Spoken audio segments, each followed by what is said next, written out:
ಬೆಂಗಳೂರಿನಲ್ಲಿ ರಾಹುಲ್ ಗಾಂಧಿ ಪ್ರತಿಭಟನೆ ವಿಚಾರವಾಗಿ ಶಿವಮೊಗ್ಗದಲ್ಲಿ ಮಾಜಿ ಗೃಹ ಸಚಿವ ಆರ್ ಜ್ಞಾನೇಂದ್ರ ಮಾಧ್ಯಮಗಳಿಗೆ ಪ್ರತಿಕ್ರಿಯೆ ನೀಡಿದ್ದಾರೆ. ರಾಹುಲ್ ಗಾಂಧಿ ದೇಶದಲ್ಲಿ ಪ್ರಚಾರಕ್ಕಾಗಿ ಮತಗಳತನ ವಿಚಾರವನ್ನ ಹೇಳ್ತಿದ್ದಾರೆ. ಆದರೆ ಎಲ್ರಿಗೂ ಗೊತ್ತಿದೆ, ಮತಗಳತನದ ಹಿನ್ನೆಲೆ ಕಾಂಗ್ರೆಸ್ಗೆ ಬಹಳ ಹಿಂದಿನಿಂದಲೂ ಇದೆ. ದೇಶದ ತುರ್ತು ಪರಿಸ್ಥಿತಿಗೂ ಮೊದಲೇ ಇದು ನಡೆದಿದೆ. ಅವರ ಅಜ್ಜಿಯೇ ಇದರಿಂದ ಆಗ ಗೆದ್ದಿದ್ರು.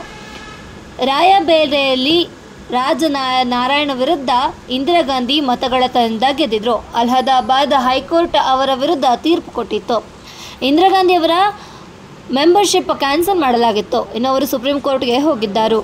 ಇನ್ನು ಅಲಹಾಬಾದ್ ಕೋರ್ಟ್ ತೀರ್ಪನ್ನು ಸುಪ್ರೀಂ ಕೋರ್ಟ್ ಎತ್ತಿ ಹಿಡಿತು. ನಿಮ್ಮ ಅಜ್ಜಿ ಗೆದ್ದಿದ್ದು ಮತಗಳತನದ ಹಿನ್ನೆಲೆಯಲ್ಲಿ ಕಾಂಗ್ರೆಸ್ ಇದು ಇದೆ.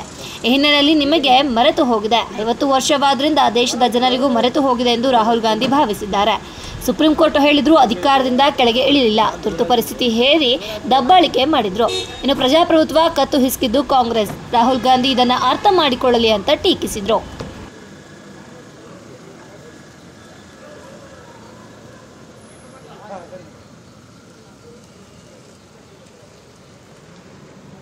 ವಿಶೇಷವಾಗಿ ಮತಗಳತನದ ಪ್ರಕರಣವನ್ನು ರಾಹುಲ್ ಗಾಂಧಿಯವರು ಇಡೀ ದೇಶದಲ್ಲಿ ಏನೋ ದೊಡ್ಡ ಪ್ರಚಾರ ತಗೊಳ್ಳಿಕ್ಕಾಗಿ ಮೊನ್ನೆ ದಿನ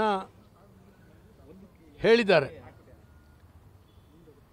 ಎಲ್ರಿಗೂ ಕೂಡ ಗೊತ್ತಿದೆ, ಮತಗಳತನದ ಹಿನ್ನೆಲೆ ಕಾಂಗ್ರೆಸ್ಸಿಗೆ ಭಾಳ ಹಿಂದಿನಿಂದನೂ ಇದೆ.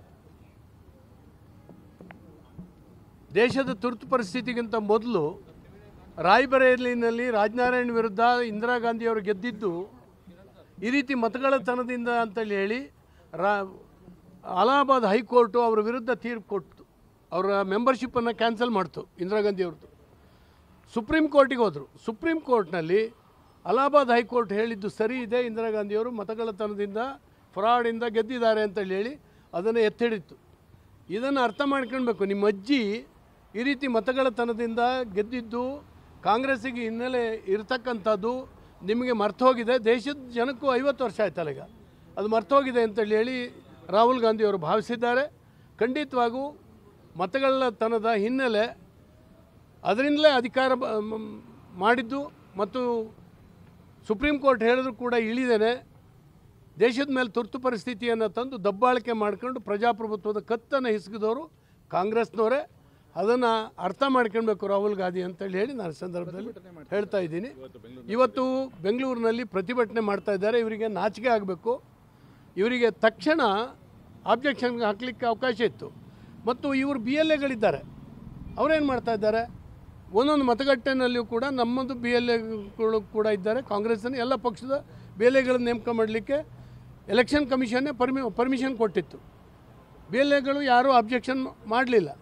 ಮತ್ತು ಚುನಾವಣೆ ನಡೆದ ತಕ್ಷಣ 3 ತಿಂಗಳೊಳಗಾಗಿ ಇವರಿಗೆ ತಕರಾರು ಹಾಕಲಿಕ್ಕೆ ಅವಕಾಶ ಇದೆ. ಈಗಲೂ ಕೂಡ ಇವರು ಆಪಾದನೆ ಮಾಡಿದ್ರ ಮೇಲೂ ಈಗ ಚುನಾವಣಾ ಕಮಿಷನ್ ಹೇಳ್ತಾ ಇದೆ, ನೀವು ಅಫಿಡವಿಟ್ ಹಾಕ್ಕೊಳ್ಳಿ ಅಂತ. ನಾನು ಹಾಕೋದಿಲ್ಲ, ನನ್ನ ಪೇಪರ್ ಸ್ಟೇಟ್ಮೆಂಟನ್ನೇ ದಾಖಲೆ ಮಾಡ್ಕೊಂಡು ಮಾಡಬೇಕು ಅಂತ ಹೇಳ್ತಾರೆ. ಅಂದರೆ ಇವರು ಹೇಳುವಂಥ ಮಾತು ಇವರಿಗೆ ನಂಬಿಕೆ ಇಲ್ಲ. ಜನರ ಕಿವಿಗೆ ಹೂವು ಇಡಿಸುವಂಥ ರೀತಿಯಲ್ಲಿ ಜನಕ್ಕೆ ಸುಳ್ಳು ಹೇಳುವಂಥ ಕೆಲಸವನ್ನು ಇವತ್ತು ರಾಹುಲ್ ಗಾಂಧಿ ಮಾಡ್ತಾ ಇದ್ದಾರೆ. ಪ್ರತಿಭಟನೆಯೂ ಕೂಡ ಇಲ್ಲಿ ಕರ್ನಾಟಕದಲ್ಲಿ ನಡೆದಿದೆ ಮಾದೇವಪುರದಲ್ಲಿ. ಅಂದರೆ ಯಾರ ಸರ್ಕಾರ ಇತ್ತು? ಮತದಾರರ ಪಟ್ಟಿ ಮಾಡುವಾಗ ಸರ್ಕಾರ ಇವ್ರದ್ದೇ ಇತ್ತಲ್ಲ, ಇವ್ರ ಅಫಿಷಿಯಲ್ಲೇ ಇದ್ದಾರಲ್ಲ. ಅಂದರೆ ಇವ್ರು ಮುಖ್ಯಮಂತ್ರಿ ವಿರುದ್ಧ, ಇವ್ರ ಆಡಳಿತದ ವಿರುದ್ಧ ಮಾಡ್ತಾ ಇದ್ದಾರೆ ರಾಹುಲ್ ಗಾಂಧಿ. ಇದನ್ನು ಜನಕ್ಕೆ ಅವರು ಹೇಳಬೇಕು ಅಂತೇಳಿ ಹೇಳಿ ನಾನು ಈ ಸಂದರ್ಭದಲ್ಲಿ ಆಗ್ರಹ ಪಡಿಸ್ತೇನೆ. CM ಮತ್ತೆ ಆಗ್ರಹ ಮಾಡಿರೋದು PM ಅವರು ರಾಜೀನಾಮೆ ಕೊಡಬೇಕು, ಪ್ರಧಾನಿಗಳು ಸರ್ಕಾರ ವಿಸರ್ಜನೆ ಮಾಡಬೇಕು. ನಿಜವಾಗ್ಲೂ ವಿಸರ್ಜನೆ ಮಾಡಬೇಕಾಗಿದ್ದು, ಸರ್ಕಾರ ವಿಸರ್ಜನೆ ಮಾಡಬೇಕಾಗಿದ್ದು ಸಿದ್ದರಾಮಯ್ಯನವರು. ನಿಮ್ಮ ಸರ್ಕಾರದ ವಿರುದ್ಧನೇ ಕಪಾಳಕ್ಕೆ ಹೊಡಿತಾ ಇದ್ದಾರೆ ರಾಹುಲ್ ಗಾಂಧಿ. ನೀವೇ ಮಾಡಿದ್ದು ಅಂತೇಳಿ ಹೇಳಿ. ಅಂದರೆ ಅಫಿಷಿಯಲ್ಸ್, ನಿಮ್ಮ ಅಫಿಷಿಯಲ್ಸು ನಿಮ್ಮ ಕಂಟ್ರೋಲಲ್ಲಿ ಇರಲಿಲ್ವಾ?